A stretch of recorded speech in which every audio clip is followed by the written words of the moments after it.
नमस्कार, मैं हूं आपके साथ अभिषेक पुंडित। देश की राजनीति में इन दिनों कब क्या हो जाए कुछ नहीं कहा जा सकता। एक तरफ बीजेपी है जो तीसरी बार प्रधानमंत्री नरेंद्र मोदी को प्रधानमंत्री बनाने के लिए हर संभव कोशिश कर रही है। वहीं दूसरी तरफ एक गठबंधन बनाया गया जिसका नाम रखा गया इंडिया अलायंस। इसमें 28 पार्टियां शामिल की गई और 28 की 28 पार्टियां जो हैं वो एक अलग विचारधारा की हैं। जी, इनका कारण है कि इनके आपस में ही राज्यों में मनमुटाव है और राष्ट्रीय स्तर पर भी मनमुटाव है। सीट शेयरिंग का जो मुद्दा है वो अब तक किसी भी पार्टी का फाइनल नहीं हो पाया है। जो भी कोई मुद्दा सामने आता है हर मुद्दे पर तकरार सामने आती है। तो आज इसी राजनीतिक परिप्रेक्ष्य में चर्चा करने के लिए हमारे साथ आज जो है मौजूद हैं नीरज राय जी। नीरज राय जी, आपका बहुत बहुत स्वागत है हमारे चैनल पर। आज देश की राजनीति में क्या चल रहा है और 2024 के लोकसभा चुनाव को लेकर किस पार्टी का क्या नजरिया रहने वाला है, इसी से हम जो है शुरुआत करेंगे आज अपने इंटरव्यू की। नीरज जी से बातचीत करेंगे। तो पहले मैं आपको बता दूं नीरज जी, 4 साल से ज्यादा वक्त तक इन्होंने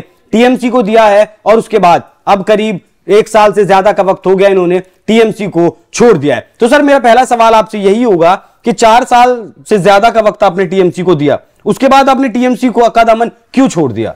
देखिए, टीएमसी को उत्तर प्रदेश में मैं लगभग 50 महीना तक लेकर चलने का काम किया था और टीएमसी को छोड़ने का मतलब कोई ये ऐसे नहीं रहा है, क्योंकि राजनीति में कोई आखिरी पार्टी नहीं होती है, कोई आखिरी शब्द नहीं होता है। विगत 1.5 साल हो गया है। 1 मई 2022 को हमने टीएमसी छोड़ा था जी। उसके बाद से मैं राजनीति से फिलहाल तो दूरी, ऐसा नहीं है कि लगाव नहीं है राजनीति में, लेकिन वही देश के विभिन्न हिस्सों में जो वर्तमान परिवेश है राजनीति का, इसी पे अपना एक अध्ययन किया जा रहा है। तो कोई खास कारण टीएमसी छोड़ने का नहीं रहा? जैसे आप जब टीएमसी आपने ज्वाइन किया होगा तो उसकी विचारधारा से प्रभावित रहे होंगे, उनके कामों से प्रभावित रहे होंगे, सोचा होगा कि उनके साथ मिलकर जो है अपने राजनीतिक सफर को आगे बढ़ाया जाए। तो ठीक उसी तरह टीएमसी छोड़ने का कोई पर्टिकुलर रीजन?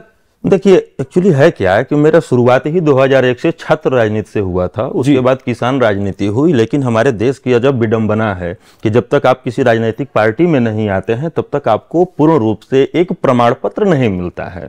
तो उस दौरान ये हालात ऐसे थे कि टीएमसी में जाना भी जरूरी लगा था। वो राष्ट्रीय पार्टी थी।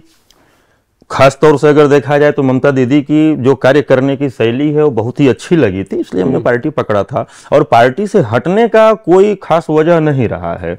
अगर एक वजह देखा जा सकता है तो संगठन विस्तार, तो संगठन विस्तार अगर बंगाल से बाहर नहीं होने दिया जा रहा था तो यहीं अभी कहीं ना कहीं मेरे मन में था कि नहीं भाई, जब नहीं करने दिया जा रहा है तो वहां पे स्थापित होकर कोई फायदा नहीं है।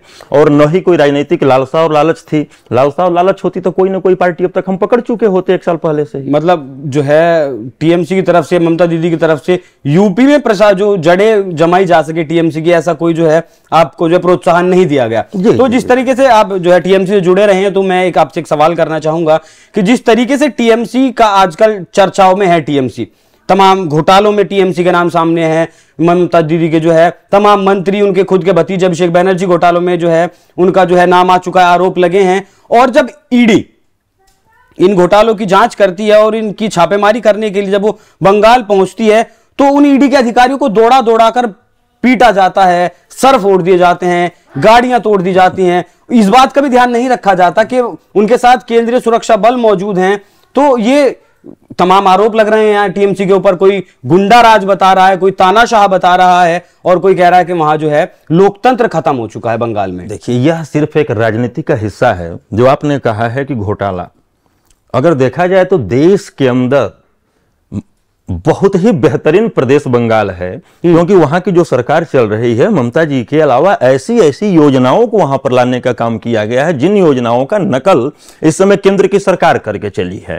और उन योजनाओं पे बात करने की बजाय वहां पर सिर्फ ये लोग अपने जो इनकी बौद्धिक सोच है, एक संवैधानिक तरीका से चुनी हुई सरकार को अगर आप गुंडा बोलते हैं, उनको मवाली बोलते हैं, लोकतंत्र खत्म बोलते हैं, तो जाहिर सी बात है कि हमारे संघीय ढांचे में प्रदेश के ऊपर सेंट्रल गवर्नमेंट होती है।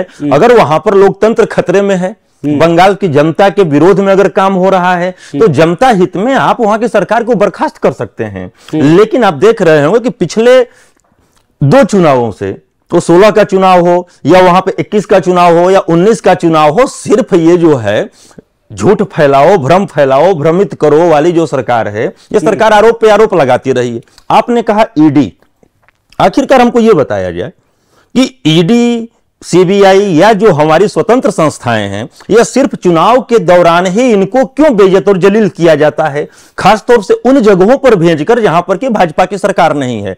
मैं ये भी नहीं कहता कि भ्रष्टाचारी और आरोपी के ऊपर जांच नहीं होनी चाहिए। अभी तत्काल में आप आइए, अभी 15 दिन पहले की बात है, जिसके साथ ही सरकार में है महाराष्ट्र में, वहां के मुख्यमंत्री शिंदे ने आरोप लगाया था कि उनकी शिवसेना के उद्धव ठाकरे की सरकार में खिचड़ी घोटाला हुआ, तमाम कितना कोरोना में मास्क का घोटाला हुआ। दुर्भाग्य है कि वह व्यक्ति उस समय शहरी विकास मंत्री हुआ करते थे। अगर इतना ही आपको देश हित के सोचना है तो तत्काल शिंदे के ऊपर आप कार्रवाई करते भाई। तो उस समय आपने क्यों नहीं बोला, या आज भी बोला तो वहां पर कितनी ईडी की एजेंसियां गई हैं। एक और घटना याद यहाँ जो है दो काउंटर सवाल लेना चाहूंगा। एक तो आपने योजनाओं की बात की कि बंगाल में ऐसी योजनाएं चलाई जा रही हैं कि और लोग उनकी कॉपी कर रहे हैं। तो आप मुझे बताइए कि 150 से ज्यादा बार जो कारण बताओ नोटिस जारी कर दिया गया है कि जो केंद्र की योजनाएं हैं बंगाल में जो लागू हैं उनमें अनियमितताएं हैं, भ्रष्टाचार है, जिससे कि आगे का जो फंड है, जिस तरह की मनरेगा एक बहुत बड़ी योजना है, उसका भी फंड बंगाल सरकार का रुका हुआ है। और ममता दीदी ने खुद अपने सांसदों के साथ, अपने भतीजे अभिषेक बनर्जी के साथ जाकर 20 तारीख में, 19 तारीख में इंडिया गठबंधन की मीटिंग हुई, 20 तारीख में जाकर प्रधानमंत्री नरेंद्र मोदी से मुलाकात की और कहा कि हमारा फंड रिलीज करवाया जाए, जिस पर प्रधानमंत्री को कहना पड़ा कि चलिए एक कमेटी का गठन कर देते हैं जिसमें बंगाल के भी अधिकारी होंगे और केंद्र सरकार के भी अधिकारी होंगे। तो भ्रष्टाचार के आरोप तो हर जगह है जो है, और आप करें योजनाओं की बात। दूसरा सवाल मैं दोनों का जवाब के साथ चाहूंगा। चुनाव की बात की आपने, 16 का चुनाव, 21 के चुनाव, लेकिन दूसरा पहलू यह भी है कि दोनों चुनाव के बाद सैकड़ों लोग मारे गए हिंसा में।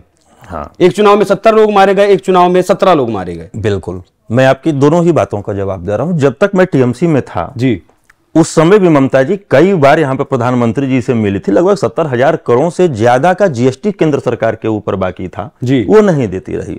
योजनाओं में आप आइए तो सबसे पहले बंगाल की योजना देखने की बजाय ये अपना सीएजी का देखे ना, सीएजी रिपोर्ट ने क्या क्या कहा है।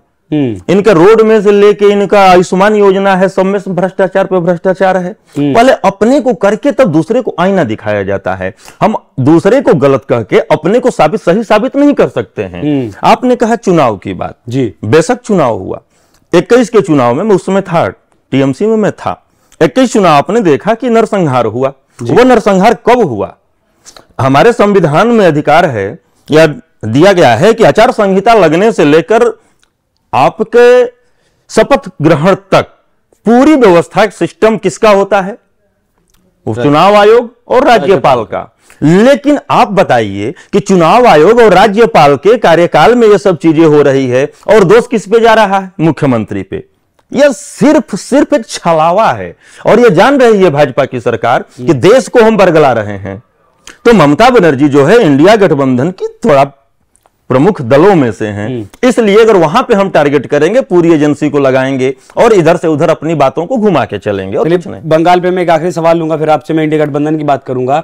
अभी जब रामनवमी के दौरान हिंसा हुई थी बंगाल में, तब ममता दीदी ने एक बयान दिया था और कहा था कि हिंदुओं को रमजान के पाक महीने में मुस्लिम इलाके में जाने की आखिर जरूरत क्या थी। तो ये जो मुस्लिम इलाका शब्द ममता बनर्जी ने गढ़ा है वो संविधान में नहीं है, हम नहीं सुनते। हम लोकल में लैंग्वेज में कभी बोल दे मुस्लिम इलाका, लेकिन इस तरह का कोई शब्द जो है चलन में नहीं है। इस पर मैं एक चीज आपसे मैं शेयर करना चाहूंगा। ये जो आप रमजान और रामनवमी की बात कर रहे हैं जी, देश में ये आजादी के बाद से पहली सरकार है केंद्र की सरकार जो मुसलमानों की सबसे बड़ी हितैषी है। 2014 से 2019 का अगर डाटा उठाकर देखेंगे तो आजादी के बाद पहली बार 5 करोड़ मुस्लिम युवाओं को, लड़कों को स्कॉलरशिप दिया गया है। अब आइए रामनवमी पे, वहां पर 2016 में इनका रामनवमी के समय में इनका जो संघ विश्व हिंदू परिषद जो चलता है उसका जुलूस निकला था। राम जी को ये तो भाई बेचने का काम करते हैं, राम जी के नाम पे ही जिंदा है, क्योंकि इनके अलावा और तो कोई राम का भक्त है नहीं, क्योंकि सनातनी की पहचान राम नहीं है, भाजपा हो चुकी है। तो ये नीरज राय का कहना है या टीएमसी का कहना है? नीरज राय टीएमसी, राम सिर्फ बीजेपी के हैं। नहीं, बीजेपी मैंने क्या कहा, पूरी बात को भी आप रिकॉर्डिंग चल रहा है उसको पूरा सुन लीजिएगा। यह पूरे जो है भाजपा जो है राम को कॉपीराइट लेके चल रही है। हर सनातनी की पहचान राम है, भाजपा की जागीर राम नहीं है। अगर आपको मैं कहूं कितना बड़ा अपराध भाजपा ने किया है जब से मंदिर मस्जिद का कांड हुआ है तब से कोर्ट में मामला चल रहा है। हमारे संविधान यह अधिकार देता है कि आप जब कोई चीज मामला कोर्ट में चलता है उसको आप प्रचारित नहीं कर सकते हैं। और भाजपा हर बार अपने मैनिफेस्टो में ली हुई है उसे कि हम राम मंदिर बनाएंगे, राम मंदिर बनाएंगे। 2014 में जब सरकार बन गई है उस समय भी मैनिफेस्टो में इनके था, लेकिन रुकिए जी, अभी पूरा हो लेने दीजिए। 2014 में भी मैनिफेस्टो में था, लेकिन ये देखिए ढोंग कितना बड़ा इनका था कि जब सरकार राम जी बनवाते हैं, राम के नाम पे सरकार बनाए, सब लोग वोट दिए, लेकिन 19 में आते आते ये अपने मैनिफेस्टो से राम जी को हटा देते हैं और कहते क्या है कि जो कोर्ट का आदेश होगा उसका अक्षरशः पालन होगा। जब 7 जजों की पीठ ने इस पे दे दिया कि राम मंदिर बने, दोनों पक्ष की सहमति से राम मंदिर का बनने की बात हो गई, तो फिर ये आ गए। देखिए इसमें लॉजिक। और वहां की एक बात है, मैं भाजपा के सभी बड़े बड़े प्रवक्ताओं से भी मेरे इस पे डिस्कशन हो चुका है, चर्चा डिबेट के दौरान मैं यही पूछता रहा हूं कि ये लोग बोलते हैं कि रामनवमी का जब जुलूस निकलता तो उस पर हमला हुआ। अब पूछते थे कौन सा जुलूस पे? कौआ कान लेके गया लेकिन कान कोई नहीं छू रहा है। कौन से जुलूस पे? अगर आप तत्काल वाली जो घटना घटी थी उस पर अगर बात करना चाहेंगे, या उससे पहले 2016 का ये लोग रिपीट करते हैं। तो 2016 में जो है वहां बंगाल की सरकार से नहीं, हाई कोर्ट का मामला था कि दोनों अपना अपना जगह बदलकर अपने अपने पूजा करें। और इस पे क्या है, भाजपा का सिर्फ यही है, झूठ बोलो, खूब बोलो, जितना बोलना है तो जोर से बोलो और सच को दबाओ और अपने बारे में कुछ मत बताओ। ठीक है, तो अब जो है बंगाल के बहुत सवाल हुए, मैं आपसे पूछूंगा कि इंडिया गठबंधन जो 28 दल साथ आए हैं मोदी को हराने के लिए, पहले तो आप मुझे ये बताइए ये 28 दल जो हैं ये इस बार 2024 के चुनाव में क्या जीत पाएंगे और मोदी को हरा पाएंगे?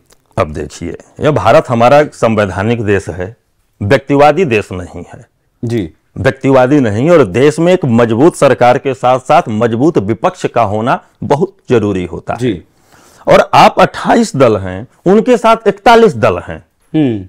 देखिए, यह डर ही है इंडिया गठबंधन का कि वो ऐसे ऐसे छोटे छोटे दलों को मिलाए हैं जो कि अपने हिसाब से एक विधानसभा भी आजीवन नहीं निकाल पाएंगे। तो कहीं ना कहीं डर है। और रही बात मोदी की कि मोदी को हराने नहीं, देश की व्यवस्था को बेहतर करने के लिए, परिवर्तन लाने के लिए किए हैं। अगर मोदी जी को, अब मोदी जी की ही बात हो जाए, अगर मोदी जी को डर नहीं है, तानाशाह डरता बहुत है। तानाशाह जो भी होता है डरता बहुत है। वो हिटलर से उठा के मुसोलिनी तक देख लीजिए। तानाशाह तो ममता दीदी को बता रहे हैं ना आजकल। ममता दीदी अगर तानाशाह होती, ममता दीदी तानाशाह होती तो योजनाओं के बल पे वहां सत्ता में नहीं रहती। और कितना बड़ा दुर्भाग्य है। और हमारे देश के प्रधानमंत्री का देखिए कि देश का प्रधानमंत्री पूरे देश का होता है और एक मुख्यमंत्री से डरता है। अब इससे बड़ा डरपोक क्या चाहिए भाई?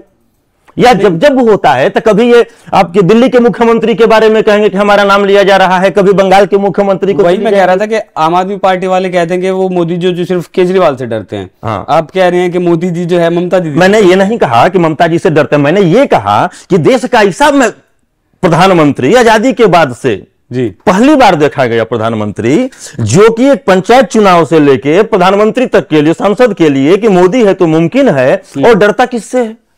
नीचे मुख्यमंत्री से। संभाल में कौन नहीं आ रहा है? फला प्रदेश संभाल में नहीं आ रहा है। किसकी गिनती करते हैं कि उस प्रदेश में हत्या हो रही है, उस प्रदेश में हत्या हो रही है? इतने बड़े राष्ट्रवादी हो आप तो अपने पावर को समझ के तत्काल बर्खास्त करो सरकार को। लेकिन आप नहीं कर सकते हैं क्योंकि वास्तविकता यह है कि आप राजनीति के कीड़ा हैं और आपको राजनीति के पोषक हैं। जब तक राजनीति नहीं करेंगे तब तक, जैसे मैं आइए एक उदाहरण में दे रहा हूं आपको। 3 दिसंबर से पहले आपने देखा था एक महादेव ऐप का मामला खूब बढ़िया से गुफा उठा था देश के अंदर। जैसे लगता था कि पूरी भारत की अर्थव्यवस्था चौपट हो गई। लेकिन क्या भूपेश बघेल जेल गए? नहीं गए ना। क्यों नहीं गए? क्योंकि वो सब था मामला चुनावी। यह सब क्यों होता है? भारतीय जनता पार्टी देश की इकलौती ऐसी पार्टी है जिसको विपक्ष में रहने का सबसे लंबा अनुभव है। तो जो इन्होंने विपक्ष में रहते हुए किया, सत्ता में आते ही उस पर रोक लगा दिए। कहां रोक लगाए? एक देश में कानून है आरटीआई, जिसके तहत देश की जनता को यह था कि भाई जो हम चाहेंगे किसी भी विभाग मंत्रालय से अधिकारी को हम अपने बस में करेंगे और जनता की बातें होंगी। लेकिन 18 और 19 के मानसून सत्र में उस पर बैन लगा दिया जाता है कि किसी भी विभाग से संबंधित मंत्रालय से किसी भी तरह का आंकड़ा आप नहीं मांग सकते। अब तो यह हो गया कि जो हम बताएंगे उसको स्वीकार करना है, नहीं स्वीकार करोगे तो हम तुम्हें ठंडा कर देंगे। जो आवाज उठाता है देश के अंदर इतना बड़ा अनाचार तो कभी हुआ ही नहीं देश में। इमरजेंसी के समय में भी इतना अनाचार नहीं हुआ जितना कि अघोषित इमरजेंसी में हो रहा है। चलिए, कांग्रेस जो है इस वक्त गठबंधन में सबसे बड़ी पार्टी है, तो कांग्रेस का भविष्य क्या है इस गठबंधन को लेकर बंगाल के परिप्रेक्ष्य में भी? क्योंकि जो है ममता बनर्जी ने कहा है कि हम सिर्फ 2 सीटें कांग्रेस को बंगाल में दे सकते हैं, जबकि कांग्रेस का कहना है कि हम भीख नहीं मांग रहे, 2 सीटें तो हमारे पास हैं। तो बंगाल में कांग्रेस और देश में कांग्रेस इस गठबंधन में किस नजरिए से देखते हैं? देखिए, मैं कांग्रेस जो है 125 साल पुरानी पार्टी है जी, इसमें गांधी परिवार रहे न रहे कोई फर्क नहीं पड़ता है, क्योंकि कांग्रेस एक विचारधारा हो चुकी है। और जो अभी आपके नहीं परिवार, लेकिन आरोप तो अक्सर परिवारवाद के ही लगे हैं। तो इसी पे मैं बोल रहा हूं, उसी इसलिए मैं आप समझे कि आप पूछेंगे इसलिए मैंने बोल दिया इस पे।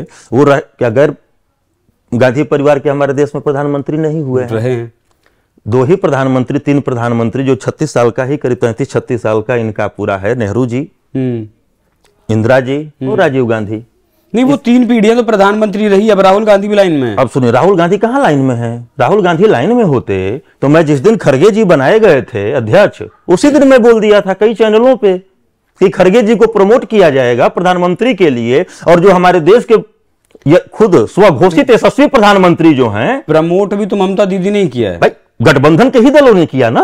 उसे एक्सेप्ट तो किया ना, खुद कांग्रेस ने नहीं किया। नहीं, गठबंधन के दलों में। अब यह तो चीजें क्या है कि 1 मैन शो 2 मैन आर्मी की तरह तो इंडिया गठबंधन है नहीं। जो 1 मैन शो 2 मैन आर्मी की सरकार चल रही है वो तो है नहीं।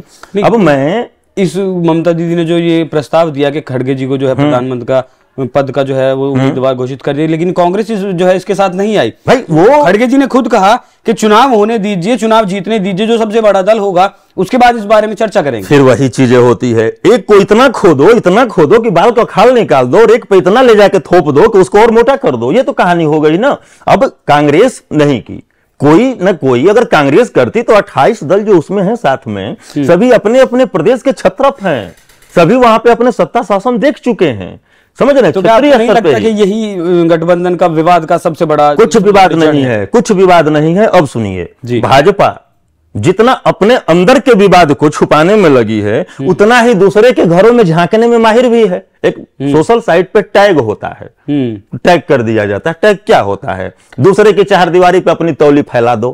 तो ये भाजपा कर रही है। ये अपने अंदर का देखे ना, छोटे छोटे दल एक चल रहा है, नाम नहीं लूंगा, वो पीला गमछा वाली जो पार्टी चल रही है, कभी इधर तो कभी उधर चल रही है। इनके ऐसे नाम हैं जिन नामों का बात करें हम, राजभर जी की बात करें। अब हम नाम क्यों लेने जाएं? अच्छा, नाम ले, जब बात यहाँ पे हो रही है राष्ट्रीय स्तर पे, तो क्यों हम नाम लेने जाएं? हमारे बगल से ही हैं वो, ठीक है। अब मान के आ जाइए, मैं जो बात कर रहा हूं, आइए, मोदी जी तानाशाह की जो बात चली है, ओबीसी के बहुत बड़े नेता थे कि हम ओबीसी जाति के हैं। जिस दिन खड़गे जी को अध्यक्ष बनाया जाता है, ओबीसी पे चुप्पी हो जाती है उनकी। क्या बोलते हैं? हम गरीब जाति सबसे बड़ी है उसका, उस परिवार से हैं। कितना बड़ा दुर्भाग्य है, कहते हुए जीभ नहीं लटपटाती है कि 10 साल से जनता यहां पर विकास के लिए आपको प्रधानमंत्री बनाई थी या गरीब बढ़ाने के लिए? यहां पर कांग्रेस पीछे हो गई, कांग्रेस को बढ़ के इस पर लपकना चाहिए था। अब आइए अपने मूल बात पे। आज कांग्रेस देश की जरूरत है। जिस तरह से एक मजबूत सरकार का होना जरूरी है, उतना ही महत्वपूर्ण मजबूत विपक्ष का। आज कांग्रेस या जितने भी दल हैं, कांग्रेस को हटा के कोई भी दल राष्ट्रीय राजनीति में इकलौता नहीं आ सकता है। देश के अंदर 100 लगभग ऐसी सीटें हैं जहां भाजपा नहीं है। 443 सीटों पे ही भाजपा का पूरा समीकरण तैयार होना है। लेकिन आज कांग्रेस 543 जगहों पे है जहां खत्म भी हो चुकी है। 11 ऐसे प्रदेश रहे कि भाजपा वहां पे खाता नहीं खोल पाई। लेकिन कांग्रेस अपने दम पे फ्रंट फुट पे चुनाव लड़ती है तो बेहतर आएगी। क्यों बेहतर आएगी? उसका भी कारण है। वोटर हटा दीजिए, जनता डिमोलाइज हो चुकी है कांग्रेस से। क्या डिमोलाइज है कि आज कांग्रेस अपना प्रत्याशी उतारेगी, समझौता के तहत कांग्रेस पीछे हो जाएगी तो अगली बार उसका उतरेगा कि नहीं उतरेगा, इसलिए कांग्रेस को दिक्कत हो जाएगा। अब कांग्रेस फ्रंट फुट पे आए। जैसे एक वाकया है 2009 का उत्तर प्रदेश में, 5 सीट कांग्रेस मांग रही थी मुलायम सिंह जी से, लेकिन वो 4 सीटें दे रहे थे। कांग्रेस की बातें नहीं बनी 1 सीटों को लेकर, लेकिन कांग्रेस अपने दम पे चुनाव लड़ी और 21 सीट उत्तर प्रदेश में आई। याद होगा आपको भी। तो ऐसे ही कांग्रेस को करना पड़ेगा और देश की जनता एक बेहतर विकल्प देख रही है कांग्रेस में। अच्छा, तो आपका कहना है कि देश को जरूरत है कांग्रेस की। बिल्कुल। लेकिन केजरीवाल की पार्टी के एक नेता का कहना है, पंजाब के जो मुख्यमंत्री हैं भगवंत मान, कि माँ अगर आने वाले वक्त में सबसे छोटी कहानी कोई सुनाएगी दिल्ली से और पंजाब तक, तो वो यही सुनाएगी कि एक थी कांग्रेस। वो एक हंसाने वाले भी तो रहे हैं, एक हंसाने वाले भी रहे हैं। आप ही के दल, वो भी गठबंधन के साथी हैं। वो गठबंधन के साथी हैं, मैं किसी का साथी थोड़े हूं। मैं तो एक आम जनता की तरह राजनीतिक विश्लेषक पे बात कर रहा हूं, जो एक किसान का लड़का हूं, किसान की बात कर रहा हूं। देश के किसान हित पे मेरा बेबाकी से बोलना होता है, मैं बोल रहा हूं। अगर इस पर वो मान बोल रहे हैं कि एक थी कांग्रेस, तो वो मुख्यमंत्री हैं, उनको इतना छोटा चीज नहीं बोलना चाहिए। इतना छोटा इसलिए नहीं बोलना चाहिए कि अब वो एक संवैधानिक पद पर बैठे हुए हैं, और हमारे हिसाब से किसी भी नेता का, जिम्मेदार नेता का कोई भी व्यक्तिगत बयान भी नहीं होना चाहिए। जो ऐसा देता है तो तुरंत उस पर कार्रवाई होनी चाहिए। अच्छा, एक राजनीतिक विश्लेषक के तौर पर आप जो है कांग्रेस की जो रणनीति है, जो गठबंधन की जो रणनीति है, वो चुनाव जीतने के लिए क्या फिलहाल जो रणनीति उनकी चल रही है उसमें कुछ कमी नजर आती है आपको? देखिए, कमी कुछ नहीं, बहुत कमी है। भाजपा में और कांग्रेस में एक ऐसी जबरदस्त कमी है कि जिसकी भरपाई अगर तत्काल कांग्रेस नहीं करती है तो इस चुनाव को तो जीत पाना मुश्किल है। क्या कमी है? भाजपा में गतिविधि चलती है। गतिविधि का यह होता है कि हमेशा कुछ न कुछ कार्यक्रम करते रहो और जितने अपने वर्कर हैं सबको उलझाए रहो, क्योंकि वो वर्कर उस कार्यक्रम की सफलता में अपना दिमाग लगाएगा, इधर उधर की नहीं सोचेगा। लेकिन कांग्रेस में यह होता है कि अगर 10 दिन कार्यक्रम चलता है तो 1.5 महीना शांति से रहते हैं लोग।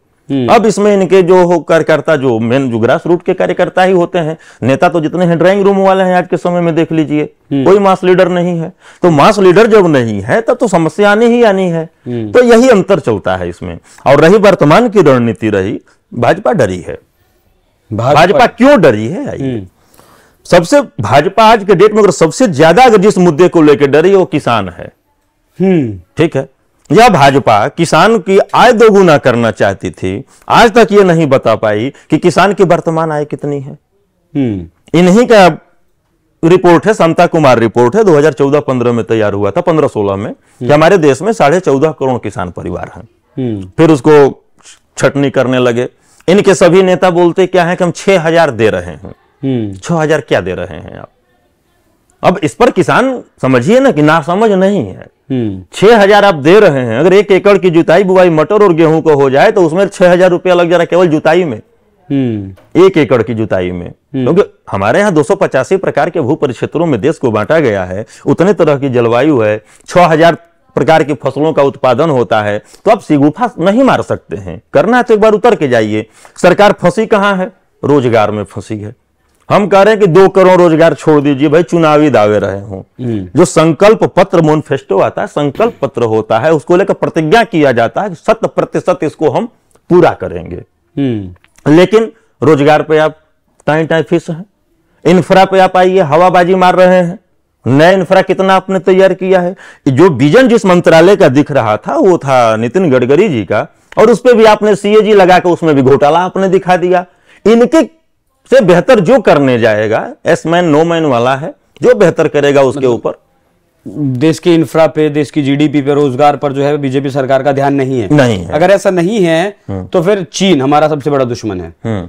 वो प्रधानमंत्री मोदी के नेतृत्व की और भारत जिस गति से आगे बढ़ रहा है उसकी तारीफ की है उसने अभी। उसका जो मुखपत्र है ग्लोबल टाइम्स, उसने अभी 2 दिन पहले चलिए तो कहा है कि प्रधानमंत्री नरेंद्र मोदी के नेतृत्व में देश, हिंदुस्तान बहुत तेजी से आगे बढ़ रहा है। ये तो हमको बहुत अच्छा लगा और बहुत खुशी भी हुई कि इतने दिनों में 6-7 साल से मैं चैनलों पे बैठ रहा हूं, पहला कोई एंकर मिला जो चीन को दुश्मन बताया। इसके लिए आप बधाई के पात्र हैं। नहीं तो मैं तो सबका सुनता रहा छोटे बड़े नेशनल चैनलों पे कि सबसे बड़ा दुश्मन पाकिस्तान है हमारा। अब आइए, जितना बड़ा दुश्मन पाकिस्तान है उतना बड़ा दुश्मन चीन है। नहीं, चीन की स्थिति क्या है? भाजपा किस पे आती है? भाजपा आती है पाकिस्तान को नेस्तनाबूद कर देंगे, 1 काटोगे 10 लाएंगे। क्योंकि जितने इनके नेता को सुनिए 10 मिनट अगर भाषण देंगे फिर तुरंत हिंदू मुसलमान और पाकिस्तान पे आ जाते हैं, चीन का नामे नहीं लेते हैं लोग। लेकिन आप बधाई के पात्र हैं पुंडीर भाई कि आपने नाम लिया। अब इस पर बताते हैं, अर्थव्यवस्था का निर्धारण कैसे होता है? अर्थव्यवस्था का निर्धारण जब आप आरबीआई के प्रमुख को भी अर्थशास्त्र का नहीं रख रहे हो, ठीक, तो उसका निर्धारण कैसे करोगे आप? अब देखिए, ये जो इतना ट्रिलियन जो उड़ा रहे हैं, कंपलसरी इन्होंने कर दिया पूरे देश में। अगर रेहड़ी भी आप चला रहे हैं तो आपको जीएसटी लेना है ना? जो नहीं ले रहा है, अगर छापा पड़ गया, पकड़ा गया, तो उस पर सजा भी है, जो भी फाइन लगता है। तो जीएसटी आप लीजिए, आपका रोजगार ग्रोथ करे न करे, लेकिन जीएसटी आप तो भरेंगे ही भरेंगे। जब लिए हैं तो हर बार तो नील दिखाएंगे नहीं आप जी। जब भरेंगे तो वो अर्थव्यवस्था में आपका आएगा ना, वो पैसा वो एकत्रित होता है, तो वो पैसा आप दिखाएं, 1.5 लाख करोड़ हमने बनाया, 1,80,000 करोड़ हमने कर लिया। तो ये चीजें जो है डाटा आप दे सकते हैं किस तरह से। किसी के ऊपर जो है ना चूना रोगन पोत के अंदर से खोखला है, अब उसको कितने दिन तक सुंदर दिखा सकते हैं। जनसंघ थी इनकी। मेरा आखिरी सवाल जो है आपसे कि बीजेपी ने इस चुनाव के लिए नारा दिया है, तीसरी बार मोदी सरकार और अब की बार 400 पार। अब बताइए ये नारा जो चला है ये किस स्तर पे दे रहे हैं। एक चीज आपको मैं समझा देना चाह रहा हूं इस पे जी। जब 2014 में बीजेपी की सरकार बनी थी तो देश में 70% युवा थे और 2004 से 14 तक न बोलने वाला एक प्रधानमंत्री हम लोग पा गए थे भाजपा के ही कथनानुसार। ठीक, हम युवाओं को लगा कि अब तो आ गए मोदी जी, अब हम लोगों का पूरा समस्या का समाधान हो जाएगा। लेकिन अभी वो चीजें नहीं हुई है। क्यों नहीं हुई है कि 18 से 25 साल के युवाओं को लेकर ही बनाया गया था। तो अभी सब वो कोरा कागज था, उस पे जो भर दिया गया था वही चीजें चल रहा था। तो आज जो है ना 18 से 28 वाला हो गया, पढ़ाई लिखाई के बाद शादी की तैयारी, और 25 वाला 35 हो गया, उसके बच्चे की तैयारी हो गई है, शादी विवाह हो गया है, उसके बाद पूरी व्यवस्था अपने ऊपर जिम्मेदारी नहीं लिया है। हम तो चाह रहे हैं कि आ जाए मोदी जी। इसलिए आ जाए मोदी जी कि आने के बाद फिर नहीं आएगी भाजपा। इसलिए नहीं आएगी ना कि जो 70% इनके सपोर्ट में खड़ी थी वही 70% इनके अगेंस्ट में खड़ी होगी। जो आप बोले हो, कितना किए हो, श्वेत पत्र आपसे चाहिए, श्वेत पत्र मांगेगी जनता, फिर आप जवाब कहां से देंगे। सबसे बड़ी चीज ये है। तो मतलब आपका मानना है कि 2024 में मोदी जी आ सकते हैं लेकिन 2029 में नहीं आएंगे। 2024 में भी अगर 271 सीट आ गई, आप ही के चैनल पे बोल रहा हूं, अगर 271 सीट आ जाएगी तो भाजपा का मोदी जी नहीं बनेंगे प्रधानमंत्री। सपोर्ट भग जाएंगे इनके ही दल निकल के उसमें से। ऐसा क्यों? ऐसा इसलिए है कि कहीं भी चीजें चलती है ना। आज मोदी जी पिछले 10 साल में भाजपा के किसी भी नेता को नेता नहीं रहने दिए हैं, पंख तक उसका रेत दिए हैं। चल तो रहा है। एक ऐसा प्रवक्ता बताइए जो बातें करता हो और उसमें ये 10 बार न बोलता हो यशस्वी प्रधानमंत्री जी, यशस्वी प्रधानमंत्री जी। मतलब वो देश का गुणगान कम और हमारे मोदी जी का गुणगान ज्यादा गाता है। तो गुणगान की वजह से ये कहानियां निकल कर आती हैं। तो सब लोग उस दिन के इंतजार में हैं किस दिन ये गुणगान भरी जो बातें होंगी पलट के आएगी। तो बहुत बहुत धन्यवाद सर इस बातचीत के लिए। तो ये थे हमारे साथ नीरज राय, ये पूर्व में टीएमसी के साथ भी 4 साल से ज्यादा वक्त रह चुके हैं और अभी ये जो देश की राजनीति है उस पर गौर से नजर रखते हैं। एक राजनीतिक विश्लेषक के तौर पे इन्होंने कांग्रेस की कमियों को भी बताया, 2004 से 2014 तक का जो कार्यकाल था उसमें क्या कमी रही, और आज कांग्रेस जो सबसे बड़ी पार्टी है गठबंधन की, मोदी जी के सामने वो खड़ी है, उन्हें हराने के लिए 2024 में उसके अंदर क्या कमियां हैं, और प्रधानमंत्री मोदी जो खुद 9.5 साल 10 साल से प्रधानमंत्री हैं उनके अंदर क्या कमियां हैं, उन्हें किन कमियों पर जो है ध्यान देने की जरूरत है अगर वो 2024 में चुनाव जीतते हैं। तो आपको ये बातचीत कैसी लगी, अपनी राय हमें कमेंट कर जरूर बताइएगा। नमस्कार।